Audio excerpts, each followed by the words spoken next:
নমস্কার। বেদবাণী প্রথম খণ্ডের ৩৬৮ নম্বর চিঠিটা পড়ার চেষ্টা করছি ১৬৩ নম্বর পাতা থেকে। ঠাকুর আশ্রিতকে চিঠির উত্তরে দিয়েছেন, ভ্রান্তময় জগৎ কালচক্রে ভ্রমণ করিতেছে। তিনি বারবার বলছেন সংসার মায়াময়, সংসার ভ্রান্তিমূলক, সংসার পুরো ভুলে ভরা। একদম এই ভ্রান্তময়, এই ভুলে ভর্তি যে জগৎটা, ভ্রান্তময় জগৎ পৃথিবীটা যে কালচক্রে সময়ের চাকায় ভ্রমণ করিতেছে, সবসময় ঘুরপাক খাচ্ছে। তাহলে ভ্রান্তময় জগৎ কালচক্রে ভ্রমণ করিতেছে, একদম ভুলে ভরা। যে এই সব কিছু আমরা জগতে যা কিছু দেখছি সবটাই ভুলে ভরা এবং সময়ের চাকায় এটা শুধু ঘুরে যাচ্ছে। যখন যাহার যে অবস্থা প্রাপ্ত হয় সেই ভাবের অতিক্রম করিবার শক্তি জীবের নাই। আরেকবার পড়ি, তাহলে আমরা মনের জোর পাব। যখন যাহার যে অবস্থা প্রাপ্ত হয়, যে অবস্থা তার হয়, প্রাপ্ত মানে আমার হলো, আমি পেলাম, যে অবস্থা হয় সেই ভাবের, সেই অবস্থার অতিক্রম করার শক্তি জীবের নাই। ওটাকে তুমি এড়িয়ে যেতে কোনোভাবেই পারবে না।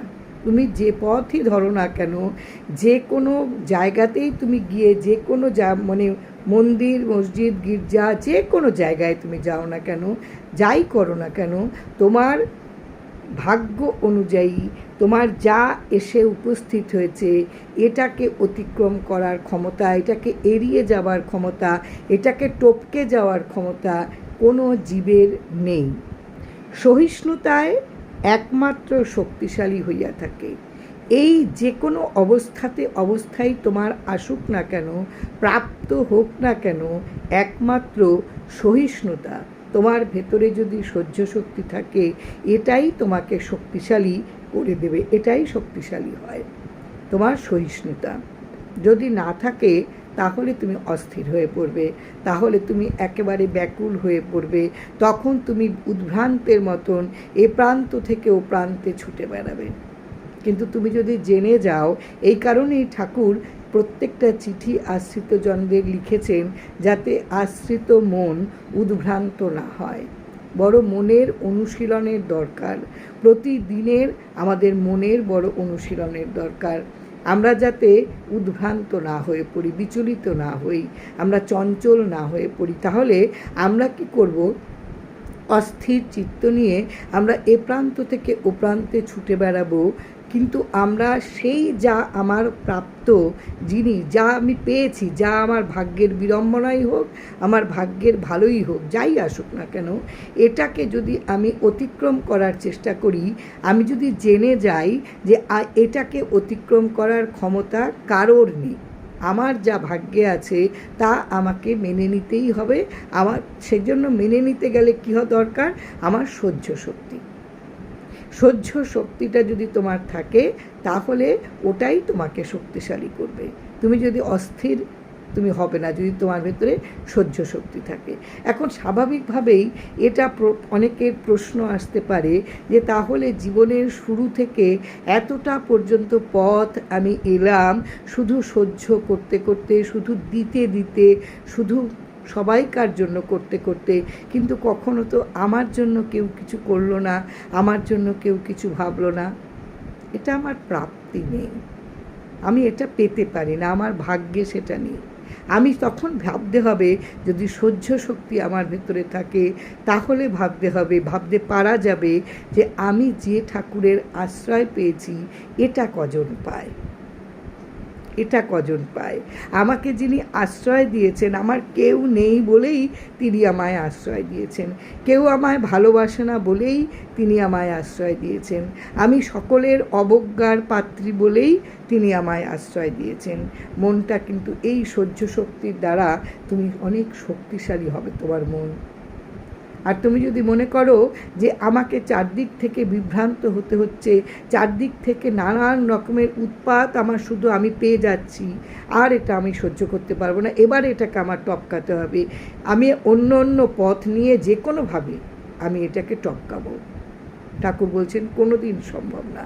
আমাকে আগে ওইটা ভেবে মনটাকে তৈরি করতে হবে, একদম এটাকে বিশ্বাস। কারণ তিনি তো কখনো, তার অমৃত কথা তো কখনো বেঠিক কথা হবে না। তিনি তো যা আমাদের তৈরি হবার জন্য তিনি বলেছেন সবটাই তো তার অমৃত কথা। কাজে সেই অমৃত কথাগুলি যদি আমরা না মানি নিজের মনে, তাহলে আমরা কি করে প্রতিদিন পথ চলব? আমরা কষ্টই পাবো, আমরা কষ্ট পাবো, উদ্ভ্রান্ত হব। আমাদের কষ্ট দেখে ঠাকুর কষ্ট পাবেন। কাজেই আর আমাদের এই যে আমরা কষ্ট পাই বলে আমরা তো আমাদের কাজগুলো ঠিক মতন করে উঠতে পারি না, ফলে আমাদের কিন্তু কাজ শেষ হয় না। কাজ শেষ না হলে আমাদের মুক্তিও হয় না। আমাদের মুক্তি যদি না হয় তাহলে ঠাকুরকে আবার আসতে হবে আমাদের মুক্ত করবার জন্য। তাহলে তিনি যখন আমাদের আশ্রয় দিয়েছেন, বাকি আর যা হোক না কেন, যা শেষ হয়ে যাক, সবটুকু কিন্তু, কারণ সবটাই তো ভুল, সবটা ঠাকুর বলছেন ভ্রান্তময় জগৎ।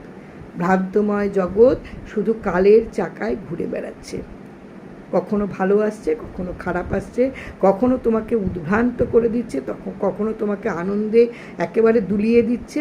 সবটা ভুল, এইটা আমার মনের মধ্যে জেনে যেতে হবে। এ সংসারে প্রতি ঘরে ঘরে বিপর্যয়, প্রতি দণ্ডে দণ্ডে প্রতিভাত হয়। সত্যি তো, প্রতি দণ্ডে দণ্ডে প্রতিভাত হইতেছে, এটা তো ভীষণ সত্যি। প্রতি ঘরে ঘরে, এই যে আমাদের জাগতিক সংসার, তাতে প্রত্যেকটা ঘরে ঘরেই নানান বিপর্যয়, নানান মানে একেবারে একদম ওই সমুদ্রের ঢেউয়ের মতন নানান লহরী আসছে, ছোট বড় একেবারে উঁচু ঢেউয়ে এসে তোমায় ফেলে দিচ্ছে, তোমায় ধাক্কা মারছে, তুমি কাতরে পড়ে যাচ্ছ, আবার তুমি উঠছ, আবার তোমাকে যেমনভাবে চলার তেমনভাবে চলতে হচ্ছে।